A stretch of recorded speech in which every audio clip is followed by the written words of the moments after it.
Résumé du livre « Et si je croyais en mon pouvoir de séduction » de Julie Arcolin et Nathalie Vancraenest. Ce livre explore la notion de séduction sous un angle authentique et personnel. Les auteurs démystifient les clichés entourant la séduction pour en faire un outil d'épanouissement et de confiance en soi. La séduction n'est pas uniquement liée à l'attirance physique, mais plutôt à une énergie positive qui attire les autres par le charisme, l'authenticité et la confiance. Le livre est divisé en plusieurs parties. 1. Définir la séduction. La séduction est abordée comme un état d'être, une façon d'être en harmonie avec soi-même. Les auteurs invitent les lecteurs à redéfinir leur perception de la séduction pour y inclure des éléments tels que l'écoute, l'empathie et l'affirmation de soi. 2. Les blocages à la séduction. De nombreux obstacles, tels que le manque de confiance, les complexes physiques ou les croyances limitantes, peuvent freiner notre pouvoir de séduction. Les auteurs proposent des exercices pour identifier et surmonter ces blocages. 3. Libérer son potentiel. La clé réside dans la connaissance de soi. Une meilleure compréhension de nos forces et de nos faiblesses permet de développer un charisme naturel. 4. Les outils de la séduction positive. Les auteurs présentent des techniques pratiques, comme la communication non verbale, l'art de raconter des histoires et la mise en avant de ses atouts. 5. Appliquer la séduction au quotidien. La séduction ne se limite pas aux relations amoureuses. Elle s'applique à tous les domaines de la vie, professionnelle, sociale et personnelle. Créer des liens sincères et significatifs est au cœur de cette démarche. Exercice pratique de la chaîne YouTube, l'art de réussir. 1. Découverte de soi. Objectif, identifier ses forces et ses zones d'amélioration. Prenez une feuille et dessinez 2 colonnes. Dans la première colonne, écrivez vos qualités qui attirent les autres exemples, sourire, humour, empathie. Dans la seconde colonne, notez les aspects que vous souhaitez améliorer. Invitez les spectateurs à réaliser cet exercice en partageant un exemple personnel. 2. Pratique de la communication non verbale. Objectif, améliorer son langage corporel. Montrez comment maintenir un contact visuel bienveillant, adopter une posture ouverte et utiliser les gestes pour renforcer ses propos. Proposez un défi. Pendant une journée, les spectateurs doivent pratiquer un sourire sincère et observer les réactions autour d'eux. 3. Exercice de storytelling. Objectif, renforcer son charisme en apprenant à raconter des histoires captivantes. Structurer une histoire demande une organisation claire et une progression cohérente des événements pour captiver le lecteur ou l'audience. Voici une structure classique en 7 étapes qui peut être adaptée à tout type d'histoire. 1. Introduction, exposition.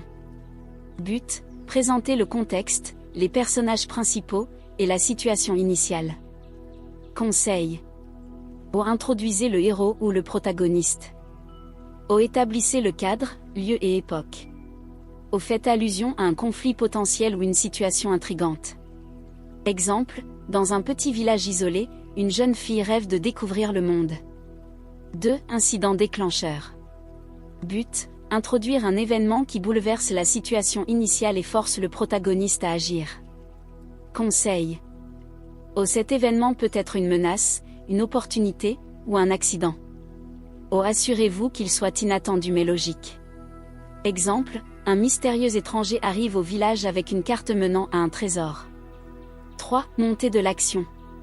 But, montrer la réaction du protagoniste et les défis qu'il rencontre en chemin. Conseil. O. Incluez des obstacles, des ennemis, ou des dilemmes. O. Construisez la tension progressivement. O. Introduisez des personnages secondaires ou des alliés. Exemple, la jeune fille quitte son village mais se heurte à des bandits et doit prouver son courage.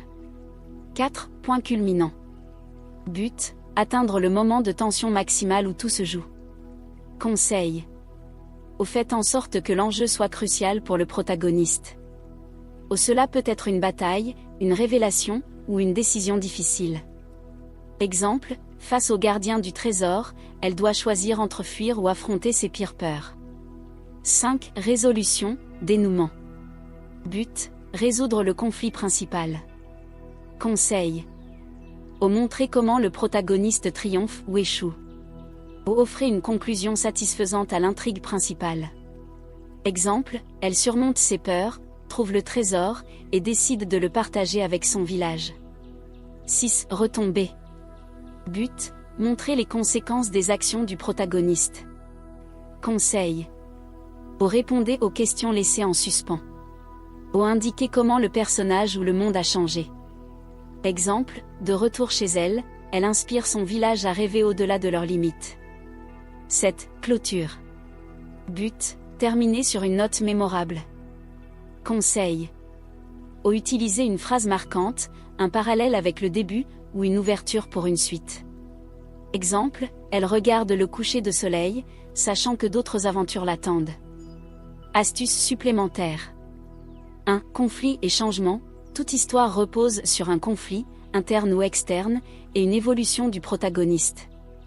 2. Montrer, ne dites pas, décrivez les actions et les émotions plutôt que de les expliquer directement. 3. Rythme, variez le tempo pour maintenir l'intérêt. Alternez entre moments calmes et intenses. 4. Thème, intégrer un message ou une réflexion sous-jacente qui donne plus de profondeur à l'histoire. Je vous invite très chers téléspectateurs à préparer une courte histoire personnelle qui met en valeur une qualité ou un moment marquant. 4. Affirmation positive. Objectif, reprogrammer ses croyances limitantes. Proposez une liste d'affirmations positives à répéter chaque matin. Exemple, je suis confiant, confiante, charismatique et authentique. Je vous encourage très chers téléspectateurs à créer vos propres affirmations et à les partager dans les commentaires. 5. Mise en pratique quotidienne. Objectif, intégrer la séduction positive dans sa vie. Je lance un challenge de 7 jours. Chaque jour, très chers téléspectateurs devez essayer une nouvelle technique. Exemple, complimenter une personne, poser une question intéressante, pratiquer l'écoute active. Je propose un suivi en vidéo pour recueillir vos témoignages. En conclusion, et si je croyais en mon pouvoir de séduction, invite chacun à découvrir et à valoriser son énergie unique pour tisser des liens authentiques et enrichissants. Avec ces exercices pratiques, notre chaîne peut vous inspirer très chers téléspectateurs, à croire en votre potentiel et à transformer votre perception de la séduction. Vous avez été inspiré par cette vidéo, veuillez l'aimer puis vous abonner ainsi que commenter pour nous permettre de réaliser plus de vidéos très émouvantes. Merci.